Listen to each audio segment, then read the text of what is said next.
En tant que passionnée d'horreur et de paranormal, je ne pouvais pas passer à côté de cette histoire, aussi troublante que triste. Cette semaine, la mort d'un homme secoue le monde du paranormal. 4 jours après avoir présenté un documentaire sur la poupée Annabelle, l'enquêteur Dan Rivera est retrouvé sans vie dans sa chambre d'hôtel. Les faits remontent au 13 juillet 2025 en Pennsylvanie. Rivera, 54 ans, participait à la tournée Devils on the Road, une exposition dédiée à Annabelle, une poupée que beaucoup considèrent comme étant l'objet le plus hanté au monde. Rivera était connu pour la série 28 Days Haunted sur Netflix et ses enquêtes paranormales sur TikTok. La veille, il animait une présentation sur la poupée. Le lendemain matin, il ne répond plus. Les secours tentent de le réanimer, sans succès. Une mort naturelle est évoquée, mais la coïncidence intrigue. Cette histoire est en train de faire le tour du web, et beaucoup se posent cette question. Mais qui est Annabelle?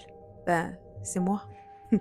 Annabelle est une poupée de chiffon, conservée sous vitrine dans le musée occulte des Warren. Selon eux, elle serait possédée par un esprit démoniaque. Offerte à une infirmière dans les années 70, elle aurait laissé des griffures, déplacé des objets et envoyé des messages menaçants. Jugée trop dangereuse, la poupée a été enfermée dans une boîte bénite. Pourtant, chaque année, des visiteurs viennent la voir, et tous témoignent d'un étrange malaise. La poupée Annabelle est-elle vraiment maudite et porteuse de malédiction? Car la mort de Dan Rivera relance une question troublante. S'agit-il d'un simple hasard ou d'une malédiction bien réelle?